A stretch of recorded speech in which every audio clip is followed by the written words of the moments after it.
Hail, fellow travelers. Tim from Secret Fire Books here with a monthly reading report, this time for the month of November 2025. November was a pretty good reading month for me. I finished 7 books, and I enjoyed most of them. There was really only one book that I didn't like. But the first thing that I read last month was Carmilla by Joseph Sheridan Le Fanu. This is a Victorian-era Gothic vampire novel, and it's really more of a novella. It's a very, very short read. This was originally serialized in a magazine in the late 1800s. I believe it was the 1870s. So it predates Dracula by a couple of decades. And the main reason that I read this was because Chris over at Liminal Spaces had mentioned multiple times that this is his preferred Victorian-era vampire story.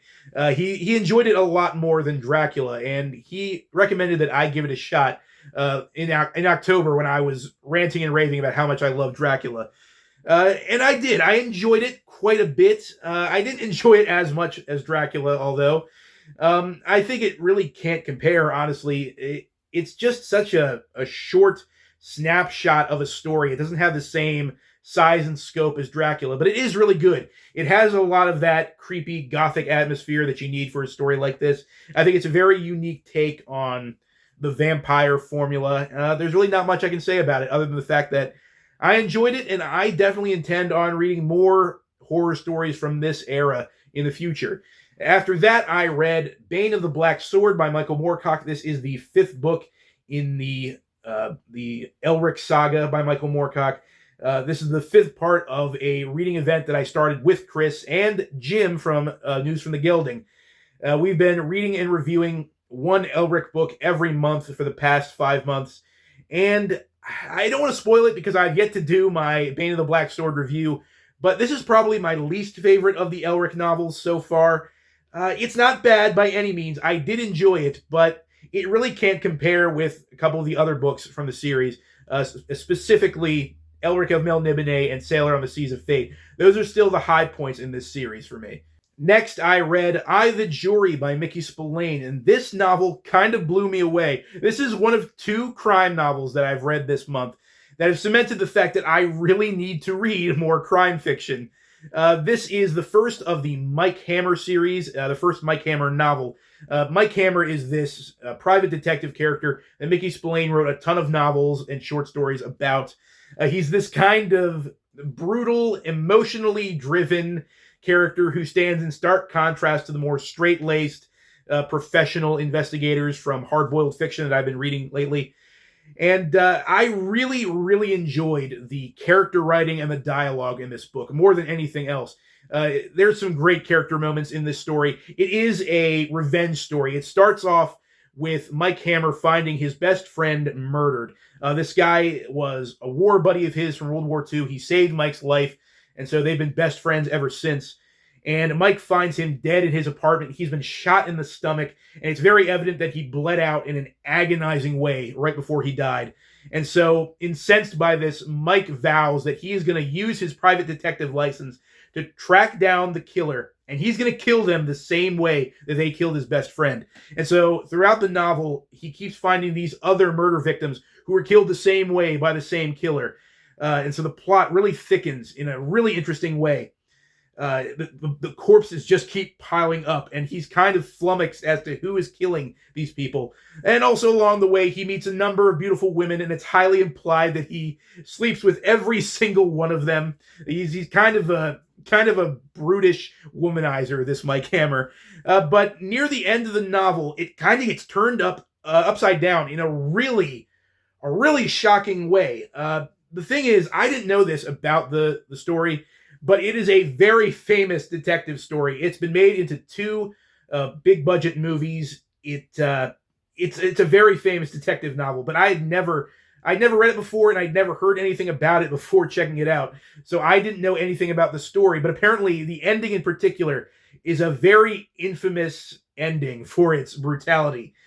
And yeah, it's visceral. It was a jaw-dropping kind of moment. The thing is, the only thing I didn't like about this book is that it has a lot of exposition. In the last chapter, Mike Hammer kind of info dumps the entire the entire mystery in that last chapter. He talks about everything he missed in his investigation, everything that he figured out about the killer and their motive. And it gets to be a little much until the last paragraph where that ending hits, and it makes up for it in a dramatic way. And so I really, really enjoyed this book, as well as the next book that I read, which was Killer's Wedge by Ed McBain. This is a book from the 87th Precinct series, a very long series of procedural novels that Ed McBain wrote. And I might have liked this book even more than I, the Jury. The thing is, I think I, the Jury might have had more rereadability to it, whereas what I like about Killer's Wedge is that there's so much tension and suspense, and once you know how all that tension and suspense is resolved, there's really no reason for you to go back and read the book again. That said, Ed McBain's prose is really great. For a kind of formulaic police procedural novel, his prose is magnificent. He gets really vivid in places, and really kind of poetic. So I enjoyed it even more than I, the Jury. Both of these books, like I said, have really opened my eyes as to what can be done with crime fiction. And I know for a fact that this needs to be a genre that I invest more time into. Then I read November's book for the Elusive Exclusive Book Society. That was Assignment Star Stealers by Edward S. Ahrens, one of the many, many Sam Durrell spy thriller novels that Edward S. Ahrens wrote. I liked this one. I've read two other of the assignment books. I read Assignment White Raja last year, and I loved that book. That ended up being one of my favorite books from 2024. And then earlier this year, I read Assignment Budapest, which I didn't like all that much. I thought it was written really well, but the story itself didn't really grab me. Assignment Star Stealers is kind of in the middle there. We live streamed this in November with Jim from Mystery and Mayhem here on my channel. It was a lot of fun talking to Jim. He's always great for a conversation about spy thrillers and mystery fiction. We love Jim. We love him a lot.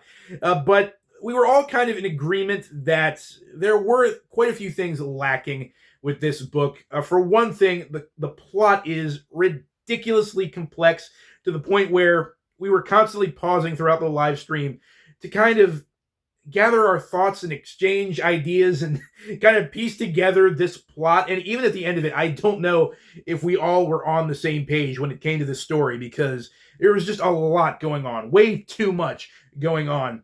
And the other thing is that the main character, Sam Durrell, is not at his best in this book. In White Raja, he's the most competent man in the room. In Assignment Budapest, he's kind of this desperate man who is still in control of the situation, but you feel how tense he is. You feel how much he needs to get this job done and how terrified he is of everything going wrong. In this book, he comes across as kind of almost incompetent. He gets the snot beat out of him multiple times. And as Jake mentioned throughout the live stream, he has a headache throughout the majority of this book. He has this splitting headache that he won't shut up about, and he can't get rid of it. There were a couple character moments for him, but for the most part, it's not the same Sam Durrell that you get in some of the other assignment novels where he's, kicking butt and taking names. But overall, it was an enjoyable spy thriller. We did agree that it was really, really well written. Edward S. Ahrens is an amazing writer. He's kind of overlooked as far as writing style is concerned.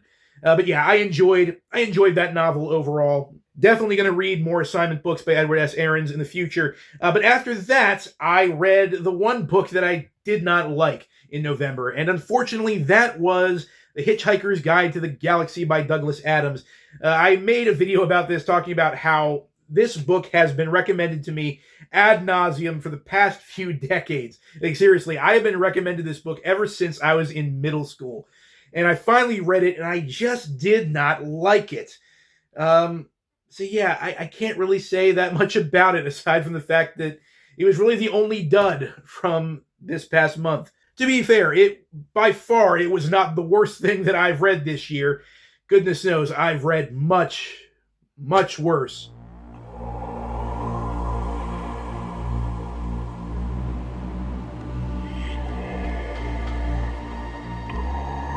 But that said, there have definitely been worse things. I can scratch this off my list, and it makes for one more series that I don't have to worry about reading in the future. And then the last book that I read in November was The Well of Sheowan by C.J. Cherryh. To be fair, I did finish this book last night, December 2nd, but I read the majority of it in November, so I'm going to count it as a November read. And this is my channel. I do what I want. You guys can't tell me otherwise. But in any case, this is the second book of the Morgaine series by C.J. Cherryh. I read this as part of a buddy read with Kevin from Kevin Toll Reads. A few months ago, we read the first book, The Gate of Ivral, and we did a live stream where we talked about it. We had a really fun conversation. And so we plan on doing another live stream probably next Wednesday, December 10th. That's what we're shooting for. It's not set in stone yet, but that's what we're going to shoot for. And I can't wait to talk about this book with him. The thing about this series is it has been nothing like what I thought it would be. You look at those epic fantasy covers by Michael Whelan, and you think this is going to be some awesome hack and slash, sword and sorcery action. And that is not at all what these books are. These are much slower paced, kind of contemplative, world building science fantasy novels. It's not what I thought it would be, but it's still very, very cool. I won't say too much about what I thought about this novel in particular, but I'm finding this series really fascinating. And C.J. Cherryh is an amazing writer whom I definitely need to dig into a little bit more. I have a few more of her books, some of her more straight-up science fiction books that I'll probably dig into at some point. But for now, yeah, I'm really enjoying just going through this series and seeing all the weird cosmic elements that she works into this story. There's a lot to talk about in this book, and like I said, I can't wait to bounce those ideas off of Kevin and see what he thinks. It's going to be fun regardless.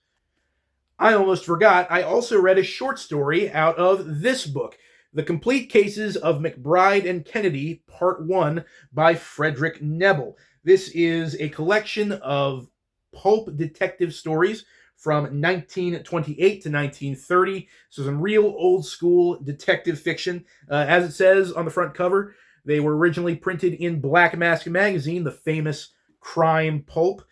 And from what I read of the introduction to this book, Frederick Nebel seems to have been a fairly popular pulp writer in his time, but he never broke out into writing novels. He was always content to write short pulp fiction and novelettes, things he could publish in magazines. And so in the 1950s, when mass market paperbacks became the preferred reading material for most audiences, he kind of faded into obscurity, and he's really not read all that much today. But from the one story that I read the title story of this volume, Raw Law.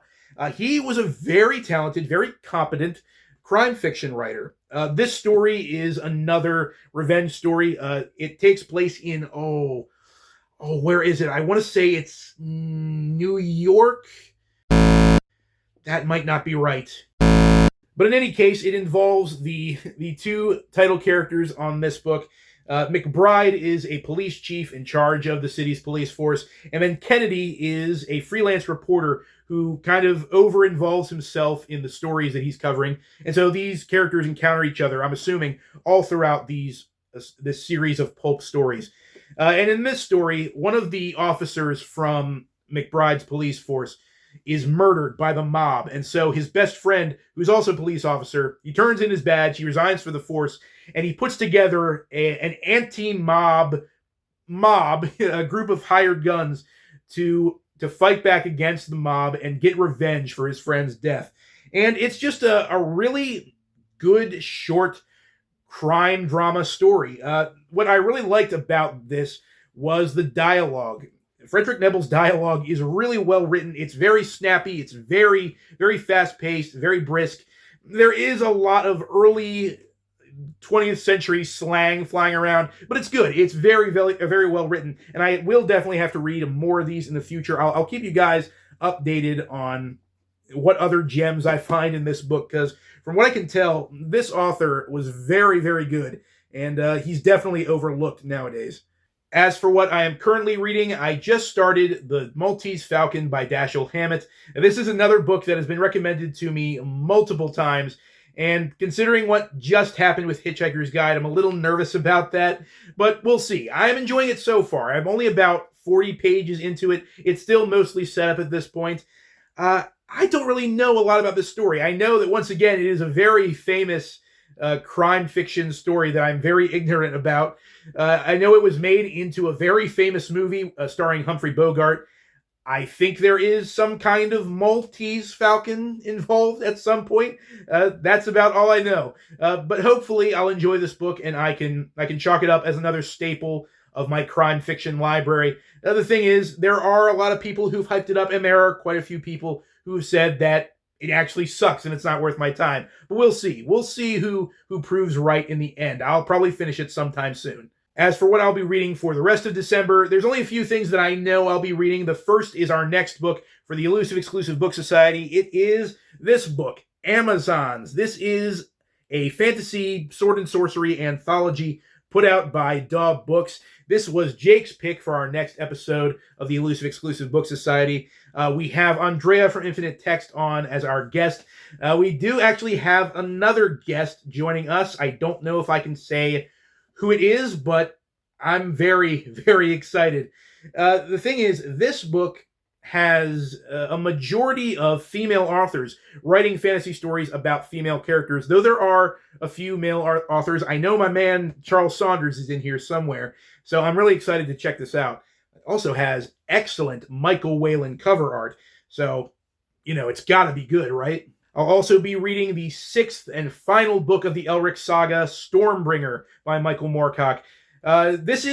There are other stories related to the Elric saga, a few side novels and short stories, and I'm sure I'll read those at some point. But this is the last core novel from the series, and I'm got to admit, I'm kind of sad to see the series go. I've gotten really attached to this character in this world, and so when I finally finish Elric's story, it's going to be a bittersweet moment. But I'm excited. I'm glad that I started this read-along with Jim and Chris. It's been a lot of fun so far. And thank you to those of you who have been following along.